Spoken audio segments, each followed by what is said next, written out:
વિદ્યાર્થી મિત્રો, આજે આપણે ધોરણ 9 ગણિત એનું પ્રકરણ 4 શરૂ કરીએ. પ્રકરણ 4 છે મિત્રો દ્વિચલ સોરેખ સમીકરણ. દ્વિચલ સોરેખ સમીકરણ આપણે જોઈએ એ પહેલા એકચલ સોરેખ સમીકરણ સમજી લઈએ, જે આપણે અગાઉ 8મા ધોરણમાં ભણી ગયા છીએ. એટલે એના આધારે આપણે દ્વિચલ સોરેખ સમીકરણ સમજી શકીએ. તો એકચલ સોરેખ સમીકરણ આપણે કોને કહીએ છીએ?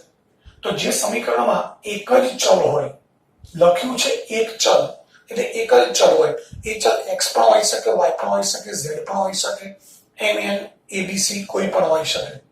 તો જે સમીકરણમાં એક જ ચલ હોય અને સોરેખનો અર્થ છે કે ચલનો ઘાતાંક 1 હોય, સોરેખનો અર્થ થાય ચલનો ઘાતાંક 1 હોય, તો તે સમીકરણને એકચલ સોરેખ સમીકરણ કહે છે. એટલે મિત્રો બે શબ્દો સમજવાના છે, એક ચલ અને સોરેખ. તો એક ચલનો અર્થ જ એવો છે જે સમીકરણમાં એક ચલ હોય, અને સોરેખનો અર્થ એ કે જે ચલ છે એ ચલનો ઘાતાંક 1 હોય, તો એવા સમીકરણને એકચલ સોરેખ સમીકરણ કહે છે. મિત્રો અહીંયા સોરેખ શબ્દનો બીજો પણ એક અર્થ છે કે સોરેખનો અર્થ એ થાય કે અહીંયા તમારી સામે બધા એકચલ સોરેખ સમીકરણના ઉદાહરણ છે. આમાંથી આપણે કોઈ પણ સમીકરણનો આલેખ દોરીએ તો એ આલેખ આપણને એક સીધી રેખા આ રીતે હોઈ શકે, આ રીતે પણ હોઈ શકે, આવી કોઈ એક સીધી રેખા મળે. એટલા માટે સીધી રેખા જેને સોરેખા કહેવાય, એટલે એની ઉપરથી પણ શબ્દ સોરેખ વપરાય છે.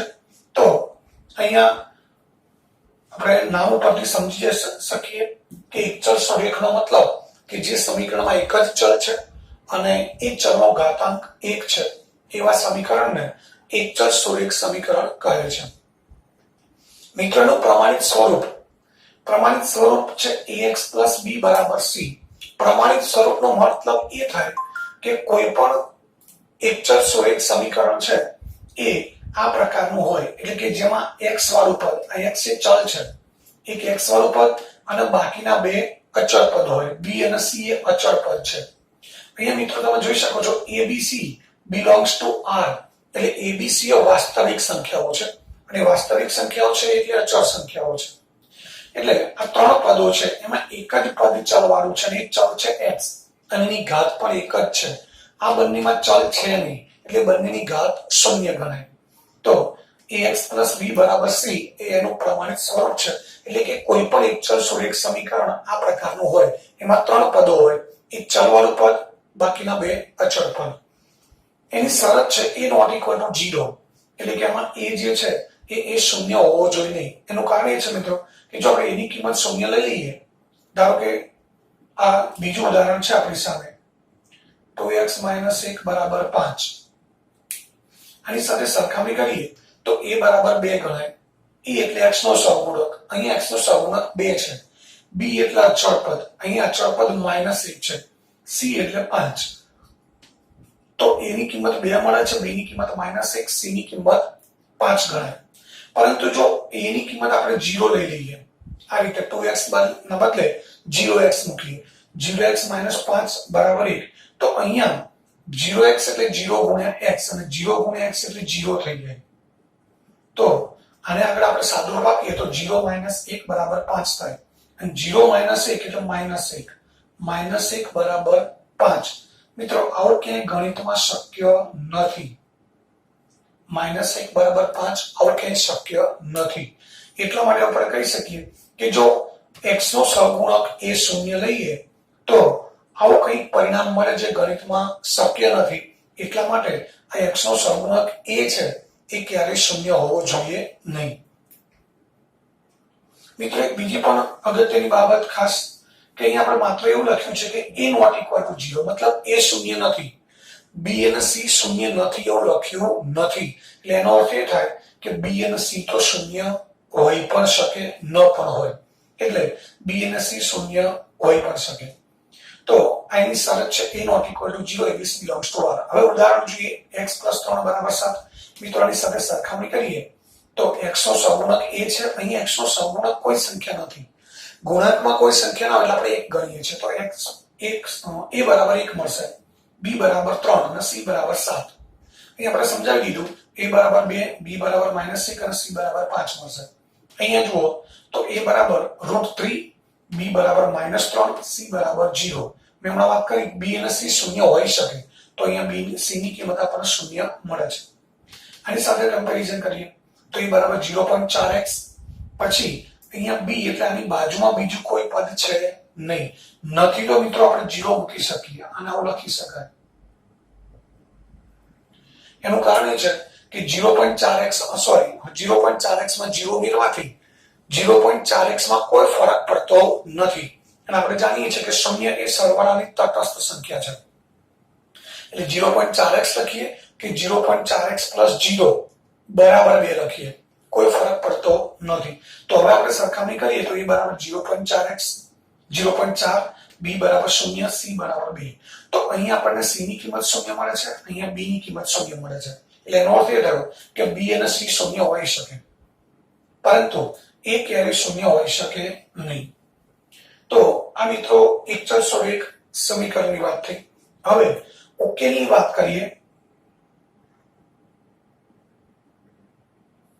તો ઉકેલનો અર્થ એ થાય કે ચલની એવી કિંમત જે આપેલા સમીકરણનું સમાધાન કરે. પહેલું સમીકરણ છે x + 3 = 7. આ સમીકરણમાં આપણે x ની એવી કિંમત મૂકીએ કે જેથી આ કિંમત સમીકરણનું સમાધાન કરે.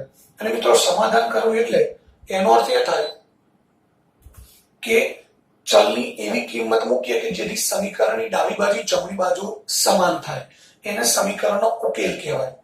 તો અહીંયા x + 3 = 7 છે, જમણી બાજુ 7 છે, તો આપણે ડાબી બાજુ 7 લાવવા છે. તો 3 માં કેટલા ઉમેરવાથી 7 મળે? તો આપણે જાણીએ છીએ કે 3 માં 4 ઉમેરવાથી 7 મળે, તો x બરાબર અહીંયા 4 મળે. અને મિત્રો આવા જે સમીકરણ છે એના ઉકેલ આપણે આ રીતે શોધતા હતા. x ની કિંમત શોધવા માટે 3 ને સામે લઈ જઈએ તો x બરાબર આપણને 4 મળે.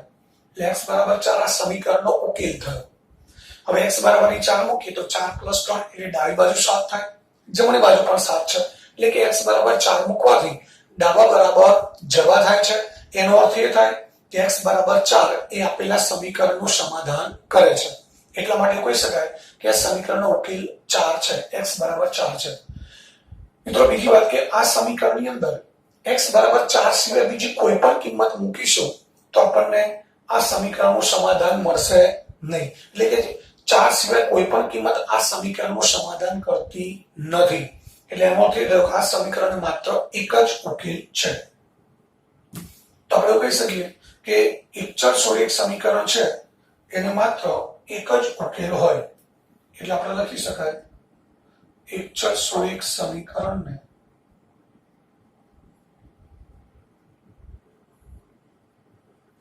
એક જ ઉકેલ હોય.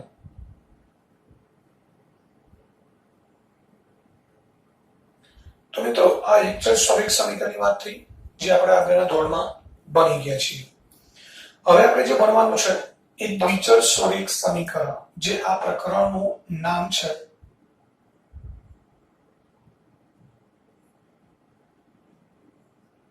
દ્વિચલ સરેખ સમીકરણ.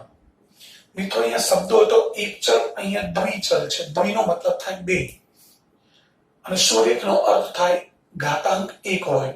તો આનો નામ ઉપરથી ખબર પડી જાય કે જે સમીકરણમાં એકના બદલે બે ચલ હોય. સરેખનો અર્થ કે બંને ચલનો ઘાતાંક 1 હોય. તો અહીંયા આપણે વ્યાખ્યા લખી શકીએ જે સમીકરણમાં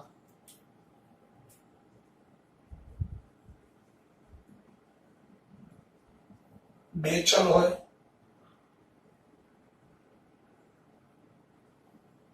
બે ચલ મિત્રો જનરલી આપણે x અને y લઈએ છીએ, તથા બંને ચલનો ઘાતાંક 1 હોય, અને સાથે સાથે બીજી અગત્યની બાબત એ છે કે xy વાળું પદ ન હોય.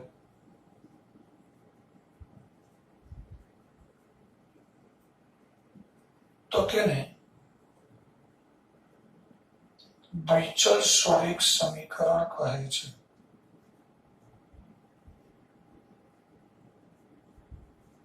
મિત્રો બે ચલ હોય, મોટા ભાગે આપણે x અને y લઈએ છીએ, ક્યાંક x y સિવાયના ચલ પણ લઈએ છીએ, પણ મોટા ભાગે x y ચલ તરીકે આપણે લેતા હોઈએ છીએ.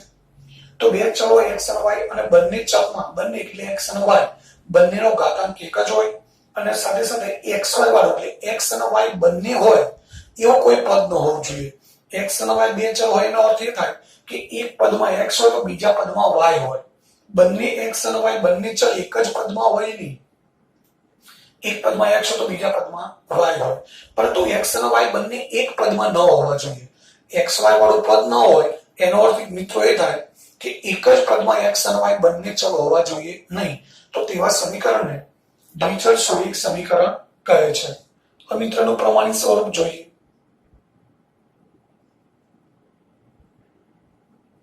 અહીંયા આપણે એક ચલ લીધેલો છે, અહીંયા બે ચલ આવશે. તો એનું પ્રમાણિત સ્વરૂપ થશે ax + by = c, જ્યાં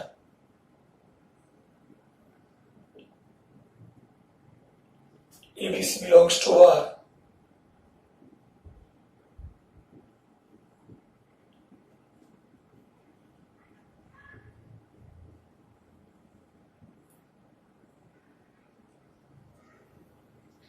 A અને B બંને એક સાથે શૂન્ય નથી.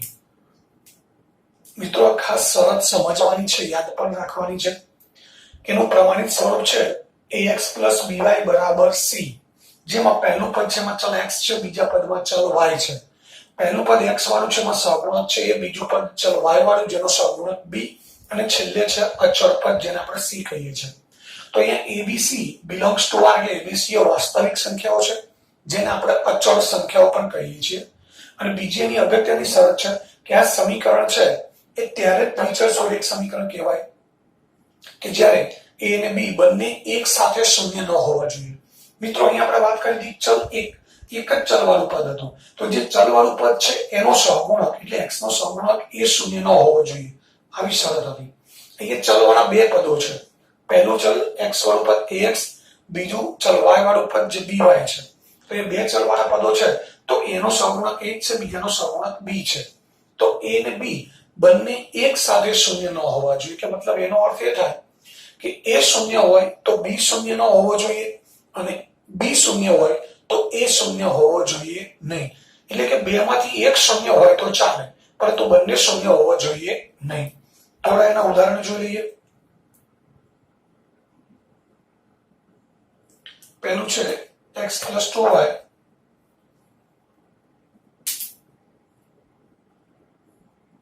+ y = 0.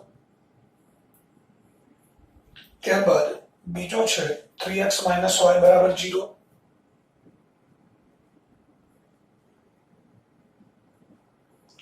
ત્રીજું છે √2x - 4 = 0. ચોથું છે 0.3y અને પાંચમું છે 2/5x = 0. છઠ્ઠું છે y = 0. મિત્રો અહીં આપણે 6 ઉદાહરણ લખ્યા છે. 6 ઉદાહરણ એકબીજાથી બધા જ જુદા છે અને એ શરતને આધારે આપણે અલગ અલગ 6 દ્વિચલ સુરેખ સમીકરણ લખેલા છે, એટલે ખાસ ધ્યાન રાખવાનું છે. હવે આ દરેક સુરેખ સમીકરણ છે એને આપણે અહીંયા આપણે પ્રમાણિત સ્વરૂપ લખ્યું છે ax + by = c, એના બદલે ax + by + c = 0 પણ લખી શકાય. અહીંયા આપણે c અચળ પદ જમણી બાજુ રાખી દો, અહીંયા c અચળ પદ ડાબી બાજુ લઈએ તો ax + by + c = 0 એમ પણ લખી શકાય. તો મિત્રો આપણે આ શરત શું કહેવા માંગે છે એ સમજવાનું છે. તો પહેલું સમીકરણ છે x + 2y + y = 0. આ બંનેની સરખામણી કરીએ તો x નો સહગુણક a છે, અહીંયા x નો સહગુણક 1 છે. તો મિત્રો અહીંયા આપણે લખી શકીએ કે a = 1 છે. સરખામણી કરીએ તો a = 1, b = 2, c = 5. તો મિત્રો અહીંયા abc ની કિંમત આપણે લખી શકીએ. બીજું સમીકરણ છે એમાં સરખામણી કરીએ, હું અહીં નીચે લખું છું a = 3 મળશે, બી એટલે મિત્રો y નો સહગુણક. y નો સહગુણક કોઈ છે નહીં, પરંતુ આપણે 1 લઈએ છીએ, પરંતુ y ની આગળ માઈનસ નિશાની છે એટલે b ની કિંમત આપણે -1 લેવી પડે. હવે c એટલે અચળ પદ. તો x વાળું પદ છે, y વાળું પદ છે, અચળ પદ તો પાછળ છે નહીં. તો મિત્રો અચળ પદ c ની કિંમત 0 ગણાય. જે પદ નથી એનો સહગુણક હંમેશા 0 ગણાય. એનું કારણ એ છે કે આ પદ જે આ સમીકરણ છે 3x y એને આ રીતે લખો તો લખી શકાય 3x y પ્લસ 0 બરાબર 0. એનું કારણ હમણાં તમને સમજાવ્યું કે શૂન્ય એ સરવાળાનો તટસ્થ ઘટક છે એટલે 3x y માં શૂન્ય ઉમેરીએ કે ના ઉમેરીએ આમાં કોઈ ફરક પડતો નથી. એટલે અહીંયા આપણે અચળ પદ c નથી તો c ની કિંમત આપણે શૂન્ય મૂકી શકીએ. મિત્રો ખાસ ધ્યાન રાખજો કે અહીંયા તમે જોઈ શકો છો કે આ 6 દ્વિચલ સહગુણક સમીકરણ તો છે જ, પરંતુ આ પહેલું સમીકરણ જેવું છે કે જેમાં a b c ત્રણમાંથી એક પણ શૂન્ય નથી અને બાકીના જે સમીકરણ છે એમાં કોઈક ને કોઈક a b c માંથી કોઈકની કિંમત તો શૂન્ય છે જ. બરાબર? તો આ રીતે આપણે a b c ની કિંમત સરખામણી કરીને શોધી શકીએ. હવે ત્યારબાદ ત્રીજું સમીકરણ લઈએ આપણે. તો ત્રીજું સમીકરણ છે એમાં a બરાબર √2 આવશે. a બરાબર √2 x નો સહગુણક, b એટલે y નો સહગુણક. મિત્રો અહીંયા y વાળું પદ નથી તો આ સમીકરણને લખવું હોય તો y વાળું પદ લખી શકાય, પણ એનો સહગુણક 0 મૂકવો પડે. મેં તમને હમણાં કહ્યું જે પદ છે નહીં એ મૂકો છો તો એનો સહગુણક 0 મૂકવો પડે. એટલે 0y આપણે અહીંયા y ના મૂકી શકાય કારણ કે આ 1y થાય, પરંતુ 0y મૂકે એટલે 0y નો અર્થ તો 0 જ થવાનો છે. એટલે આવું થવાનું √2x + 0 - 4 અને 0 - 4 એટલે √2x - 4 બરાબર 0 જ થાય. એટલે આને જો સમીકરણ બને છે તમે 0y મૂકો છો તો આના બરાબર આ થયું અને આ બંને સમીકરણ એક જ છે. એટલે 0y મૂકી શકાય, y મૂકી શકાય નહીં, આ ખાસ ધ્યાન રાખજો. તો હવે આપણે સરખામણી કરીએ તો a બરાબર √2 મળશે. b એટલે b y વાળું પદ છે જ નહીં તો y નો સહગુણક 0. અહીં તમે જોઈ શકો છો કે આ બંનેની સરખામણી કરીએ આપણે આ બંનેની તો અહીંયા y નો સહગુણક 0 છે, અહીંયા y નો સહગુણક b છે એટલે આપણને b બરાબર 0 મળે. c બરાબર અચળ પદ એ -4 છે. ત્યારબાદ ચોથું ઉદાહરણ એમાં a એટલે x નો સહગુણક. મિત્રો x વાળું પદ છે નહીં તો આને આપણે લખવું તો લખી શકાય 0x + 0.3y + 1 બરાબર 0. 0x + 0.3y + 1. મિત્રો જે પદ નથી એનો સહગુણક 0 મૂકી દેવાનો. x વાળું પદ નથી તો 0x + 0.3y + 1.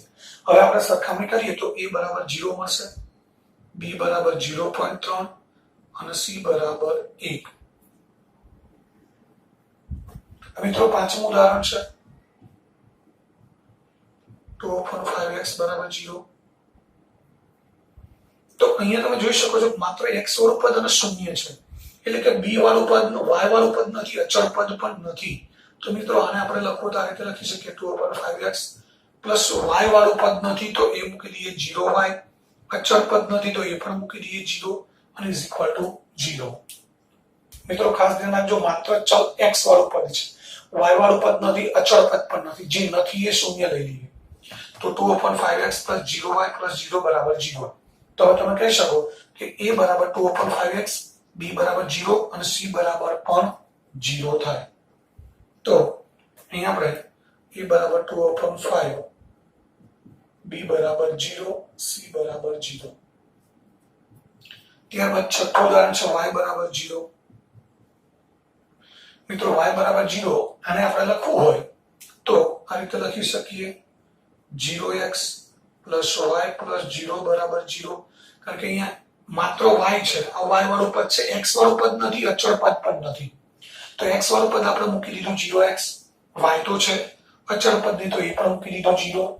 હવે આપણે સરખામણી કરીએ તો આપણને અહીંયા આની સાથે સરખામણી કરીએ તો a બરાબર 0 મળશે, b એટલે y નો સહગુણક જે આપણને 1 મળે છે કારણ કે y તો છે એટલે y નો સહગુણક 1 ગણાય અને સી એટલે અચળ પદ, તો સી ની કિંમત પણ 0 છે. તો મિત્રો આ રીતે આ દ્વિચલ સ્વરૂપ સમીકરણ છે એ જુદા જુદા 6 પ્રકારના દ્વિચલ સ્વરૂપ સમીકરણ છે. હવે ખાસ અગત્યની બાબત મેં તમને અગાઉ કહ્યું હતું એમ કે પહેલું સમીકરણ છે જેમાં a b c ત્રણમાંથી એક પણ શૂન્ય નથી. તો મિત્રો આ પ્રમાણિત સ્વરૂપ છે. આ માત્ર એક જ સમીકરણ છે જે પ્રમાણિત સ્વરૂપમાં છે. બાકીના 5 માંથી એક પણ પ્રમાણિત સ્વરૂપમાં નથી, કારણ કે પ્રમાણિત સ્વરૂપનો અર્થ એ થાય કે જેમાં x વાળું પદ હોય, y વાળું પદ હોય, અચળ પદ હોય, બધા જ પદો હોય તો એને આપણે પ્રમાણિત સ્વરૂપ કહી શકીએ. આ બધામાં x વાળું પદ છે, y વાળું પદ છે, અચળ પદ c0 છે, તમે જોઈ શકો છો. ત્રીજું સમીકરણ છે એમાં b0 છે. ચોથું સમીકરણ છે એમાં a0 છે. પાંચમું સમીકરણ છે એમાં b અને c બંને 0 છે. છઠ્ઠું સમીકરણ છે એમાં a અને c બંને 0 છે. તો અહીંયા આપણે જોઈ શકીએ છીએ કે પહેલા સમીકરણ સિવાય બીજું, ત્રીજું, ચોથું, પાંચમું, છઠ્ઠું આ સમીકરણની અંદર ત્રણે ત્રણ પદો છે નહીં. એટલે એ પાંચે પાંચ દ્વિચલ સ્વરૂપ સમીકરણ તો છે જ મિત્રો, ખાસ ધ્યાન રાખજો. પરંતુ પ્રમાણિત સ્વરૂપ માત્ર પહેલું એક જ સમીકરણ છે, બાકીના પ્રમાણિત સ્વરૂપ ગણાય નહીં. દ્વિચલ સ્વરૂપ સમીકરણ છે પરંતુ પ્રમાણિત સ્વરૂપ નથી. બીજી વસ્તુ ખાસ કે આ બધાની આપણે કિંમત લખી છે, તમે જોઈ શકો છો કે a અને b બંને ક્યાંય શૂન્ય નથી. અહીંયા c શૂન્ય છે, અહીંયા b છે, અહીંયા a છે. અહીંયા b અને c બંને શૂન્ય છે, અહીંયા a અને c બંને શૂન્ય છે, પરંતુ a અને b બંને ક્યાંય શૂન્ય નથી. એટલે ખાસ આ શરતનું પાલન કરે છે આ બધા સમીકરણો, એટલે દ્વિચલ સ્વરૂપ સમીકરણ છે. બીજી એક બાબત કે આ ચાર સમીકરણ છે એમાં તમે મિત્રો જુઓ એક જ ચલ છે. ત્રીજા સમીકરણમાં એક જ ચલ છે x, અહીંયા છે y, અહીંયા x, અહીંયા y. હવે નામ છે દ્વિચલ સ્વરૂપ સમીકરણ, પરંતુ એક જ ચલ છે. તેમ છતાં પણ આ ચારે ચાર દ્વિચલ સ્વરૂપ સમીકરણ છે જ. એનું કારણ એ છે મિત્રો કે આ ચારે ચાર સમીકરણ આ શરતનું પાલન કરે છે. એટલે હકીકતમાં જોવા જઈએ તો આ એકચલ સ્વરૂપ સમીકરણ છે આની જેમ કે બધામાં એક એક ચલ છે, બે ચલ તો છે નહીં, પરંતુ તેમ છતાં એ ચારે ચાર સમીકરણો આ શરતનું પાલન કરે છે, એટલે એક દ્વિચલ સ્વરૂપ સમીકરણ ગણાય. તો મિત્રો એનો અર્થ એવો પણ થાય કે બધા એકચલ સ્વરૂપ સમીકરણ છે એ પણ આ શરતનું પાલન કરે જ છે. એટલે બધા એકચલ સ્વરૂપ સમીકરણ પણ દ્વિચલ સ્વરૂપ સમીકરણ છે. એટલે મિત્રો આની પરથી આપણે કહી શકાય કે દરેક એકચલ સ્વરૂપ સમીકરણ એ દ્વિચલ સ્વરૂપ સમીકરણ છે જ. દરેક એકચલ સ્વરૂપ સમીકરણ એ દ્વિચલ સ્વરૂપ સમીકરણ છે. તો આ દ્વિચલ સ્વરૂપ સમીકરણની વાત થઈ.